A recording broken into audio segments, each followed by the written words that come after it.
Cheese, no design on my jacket. Work hard and I'm changing my bracket. Talk tough, we ain't hearing that racket. Dots came in, you know how to stack it. Don't take it wrong, but I'ma need my ends though. I got tigers on my chest like Kenzo. Rail came, yeah, he putting that Benz though. Carol's here, man, you know he stay 10 toes. Big dog, man, you know I ain't worried. Bent up, so I'm talking real slurry. Got a blast, bro. Yes, sir. Yes, sir. Yes, sir. This is Adam Caplan, the voice in your ears with AC Radio. We're going to be breaking down UFC 287 in Miami, Florida. Israel Adesanya versus the champion, Alex Pereira, in the middleweight division. Can't wait to break down that one. But first, we're going to get to Dorino, Gilbert Burns versus Jorge, Street Jesus, Gamebred Masvidal. And I'm looking forward to this one because, you know, Gamebred is coming off of 3 losses. You know, he's coming off of the 2 against Usman and then the 1 against Colby Covington. He's also coming off a lawsuit. You know, he had that big knockout loss against Usman as well. And a lot of folks, you know, went from being the #1 Street Jesus fan to now saying that he's going to get smoked by Gilbert Burns. You know, the highest highs and the lowest lows in this sport. And it's just one of those things that it kind of seems like the era of the anti-hero that I once brought to everyone's attention before AC Radio is kind of over with. You know, folks will always love Nate Diaz, but, you know, that whole anti-hero discussion of, you know, these guys that go on the mic and talk their trash, but don't necessarily come up and put on the most emphatic performances, that's kind of slowly getting over and done with, especially at the fact that Nate Diaz got his farewell victory against Tony Ferguson. And then, you know, now we have Masvidal with his back up against the wall against Gilbert Burns. And, you know, folks don't forget about the fact that Jorge kind of turned down this fight, or was at least a little bit slow to sign on the dotted line. He didn't initially want this fight. You know, I think he blamed it on injuries and perhaps wanting to also take a little bit more rest and get things in order with the lawsuit as well with Colby Covington. But at the end of the day, this matchup is coming now at UFC 287, and it's a tough one. It's a tough one indeed because Gilbert is good everywhere. He's got great boxing. He's got great wrestling, decent Muay Thai, good in the clinch, obviously, could bring the fight to the ground, and he's a black belt. You know, against Chimaev, he was more willing to stand up on the feet due to the fact that he didn't want to be in the ground with the big bad Chimaev.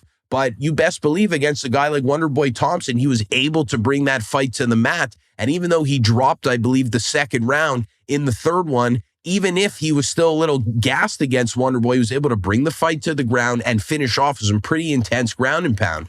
And that's kind of a little bit of a blessing and a curse that this fight is going to be 3 rounds. You know, the good thing is it's going to be action-packed. Both guys are going to be trying to at least put on a striking clinic, or perhaps Gilbert's going to be looking to bring this fight to the ground. But, you know, why it's good that it's 3 rounds is I don't think both guys necessarily have showed that they're the best 5-round fighter out there. I think that Masvidal has shown that he could go 5 rounds, but it doesn't necessarily swing in his favor, especially if it's more of a wrestling dominant opponent. And then in Gilbert Burns' front, I mean, the guy throws with so much tenacity and so much explosiveness, and he's the short, compact body. That kind of gets the best of him sometimes in the scrambles and in the exchanges on the feet, because he tends to gas out too in the later rounds. So I'm actually looking for both guys to really put the pace on each other in the first round. I think whoever sets the tone for the first round is going to have an advantage for the second and third. You know, Gilbert is going to look to stay very sharp behind his jab and really get up in the face of Jorge Masvidal, whereas Masvidal is probably going to look to keep him at distance a little bit more, be scrappy with those 1-2s, but really try to make Gilbert pay with those beautiful kicks to the body that Masvidal possesses. But the kick to the body could lead to a caught kick to then a takedown, you know, which then gives Gilbert Burns the opportunity to make Jorge Masvidal work from the bottom, which usually is one of those things that will tire out anybody, but especially a guy like Masvidal, because where he's the most comfortable is on the feet. So, you know, it'll be interesting to see where Masvidal is going to be able to impose his game plan without Gilbert being able to perhaps counter it with a takedown to bring it to the floor or go blow for blow on the feet. I think that Gilbert's going to be more than comfortable and more than confident in being on the feet with a guy like Jorge Masvidal. You know, both guys training out of Florida. Gilbert Burns is more part of the Blackzilians Kill Cliff crew, whereas Masvidal's an ATT guy through and through. A lot of rivalry there. We obviously had the ATT versus Blackzilians Ultimate Fighter series. We don't have to get into it. We obviously know how much this is going to mean to Kill Cliff and ATT alone if their guy does win. So it's going to be an exciting fight. Will Gilbert Burns be able to utilize his jiu-jitsu, or will he be able to get the better of Masvidal on the feet? And then from Masvidal's front, he's got a lot to prove here. He's in a little bit of a crossroads. If he drops 4 in a row now, he's got to go real down the pecking order and will probably lose the opportunity to ever fight for the title again. And he's got an opportunity right in front of him, because if he puts on an emphatic performance against Gilbert Burns, he could maybe fight the champion. And then we could finally have Leon Rocky Edwards versus Mr. Three-Piece in a Soda himself, Jorge Masvidal. And that would be a fucking exciting one. So we'll see what happens. But, it's hard to not think that Gilbert Burns has this in the bag due to the fact that he's the fresher fighter. He's kind of shown that he is still improving with every fight, where I think Masvidal has kind of shown a little bit of stagnancy, but at the same time, then comes out of nowhere with these great knockouts against Ben Askren and Darren Till. It makes for an exciting one. But, we obviously know that Gamebred is the fan favorite indeed. He's also promoting a fight that weekend, Roy Jones Jr. versus Anthony Showtime Pettis. And then there's, I believe, Jose Aldo's even fighting on the card. Or maybe not. Jacare, though, is for sure fighting Vitor Belfort, which is insane also. So in the same weekend, he's going to be putting on a crazy boxing card and fighting in the UFC in the co-main event against Gilbert Burns. You can't make this stuff up. Congratulations to Masvidal for all that he's done, but he's got to put on a performance of a lifetime against Gilbert Burns. He's got to utilize that kick to the body. He's got to get scrappy on the feet with his boxing while still remaining tight with his guard and his head movement after, because Gilbert Burns is going to be firing right back. He's fast, he's explosive, he's compact, and fundamentally, he's probably better than George everywhere, except for maybe a few parts of the Muay Thai and the boxing game. But overall, I would say glance for glance, Gilbert might actually, be the more sound striker even, but there's that dog and that scrappiness and that experience that Jorge Masvidal brings to the table that only come around every so often. So I'm looking forward to it, because it's the typical matchup of a guy like Gilbert Burns, who has all the right skill sets, is based out of a good gym, has a great record, good all-around jiu-jitsu, boxing, etc., but always does as well the right thing for the company. Takes the hard matchups. Who's signing up to fight Chimaev these days? Not that many people. And when a guy like Gilbert Burns signs the dotted line against Chimaev, and puts on a pretty impressive performance, and if it was 5 rounds, maybe even would have beat Chimaev, you got to give a guy like that credit. And then you have someone like Masvidal, who also has done the company a lot by, talking his shit and being an exciting fighter, also putting on exciting finishes, creating exciting storylines into the pay-per-views, and being one of the top-selling pay-per-view fighters in the UFC. He has a bit of a reputation, though, of kind of getting those opportunities based off of his character and his likability, rather than maybe sometimes what he showed us in the octagon. So there's a little bit of a contrast there. And let's just say both guys are going to have to break those contrasts in order to be victorious on the night and to then become soon a #1 contender again in the welterweight division. Because if Jorge does this in exciting fashion, gets on the mic, calls out Leon Edwards, it'll be a tough act to follow why they maybe wouldn't pull Colby Covington from the alleged title shot position against Leon Edwards. So we'll see what happens. I'm looking forward to that one.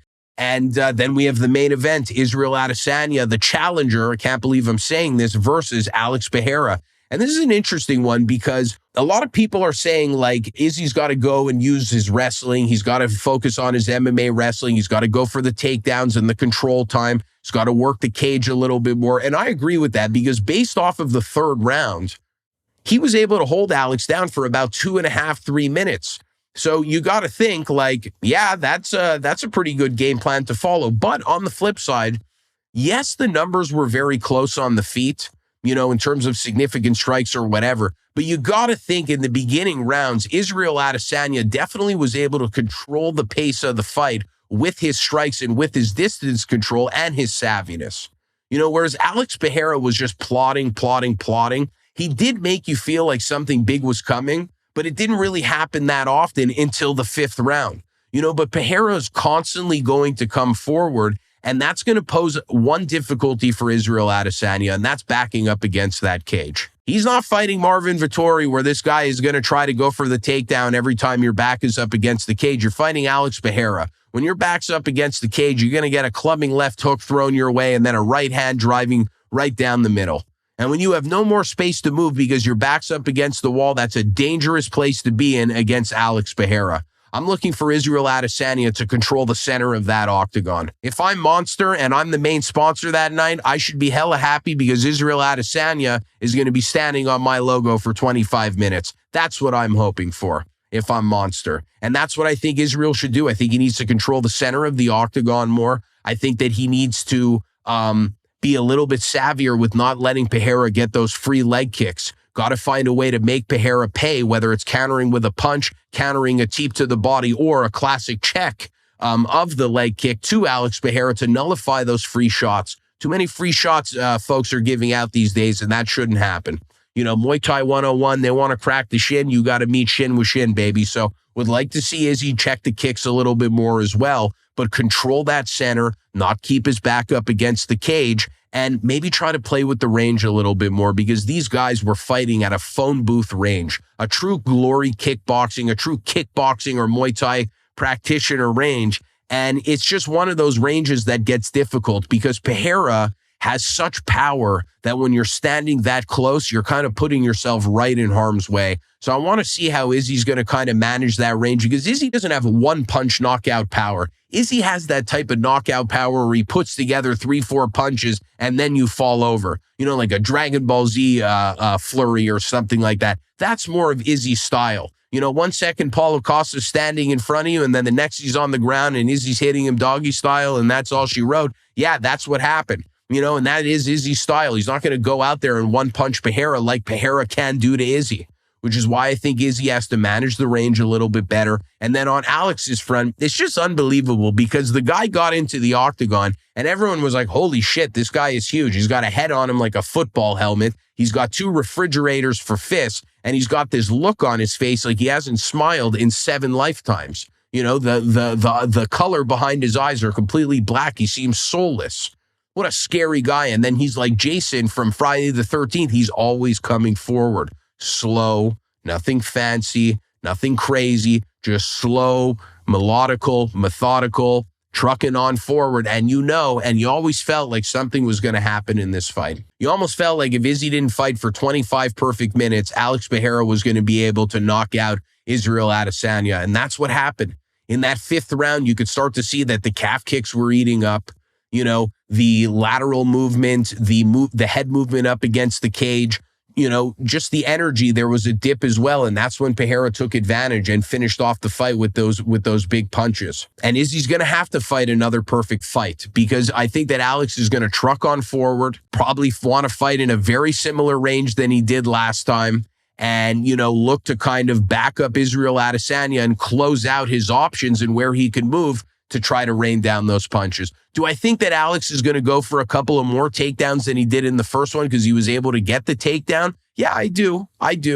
You know, do I think that both of these guys are going to fight more like MMA fighters and less like kickboxers than they did in the first fight? Yeah, perhaps. But ultimately, I think that we're going to have a very similar fight than the first one, except that I think that some of the scrambles are going to get a little bit more intense, a little bit more feisty. I think that both guys are going to try to expel a little bit more energy and put on a little bit more lactic acid on themselves in those grappling exchanges because those are the inches in that matchup that are going to make the difference. Not giving away free leg kicks, not giving away free shots, not getting lazy when your back's up against the cage, going for the takedown, trying to utilize your octagon ground control time and all of those things. So it just makes for an interesting matchup because it seems like in some ways this fight is going to go the exact same way except the result. You know, I'm not counting this with the result. I just mean everything else is going to go the same way. But then at the same time, it almost feels like we're going to get a completely different fight. And then on the flip side, it's like, what happens if we get something similar to Kamaru Usman and Leon Edwards, where people are looking at Israel Adesanya saying, this guy is a shell of himself. And Alex Pereira knocked out that spirit and that ferocity and that championship will and spirit of Israel Adesanya. So it's going to make for an exciting matchup. I'm looking forward to it. UFC 287, Israel Adesanya, the challenger, versus Alex Pereira. And then we have in the co-main event, Jorge Street Jesus, Gamebred Masvidal. You can put a hyphen in that if you want, versus Gilbert Burns. The Battle of Florida is here. The Battle of Dade County, the 305. the y'all must have forgot versus the guy who's always done the company right and wants another shot and another crack at the title, especially because it's no more Kamaru Usman and now it's Leon Edwards. I'm looking forward to it. It's going to be an exciting one. AC Radio, we're out, baby. Big cheese, no design on my jacket. Work hard, now I'm changing my bracket. Talk tough, we ain't hear that racket. Dots came in, you know how to stack it. Take it wrong, but I'ma need my ends though. I got tigers on my chest like Kenzo. Rail came, yeah, he putting that Benz though. Carol's here, man, you know he stay 10 toes. Big dog, man, you know I ain't worried. Bent up, so I'm talking real slow.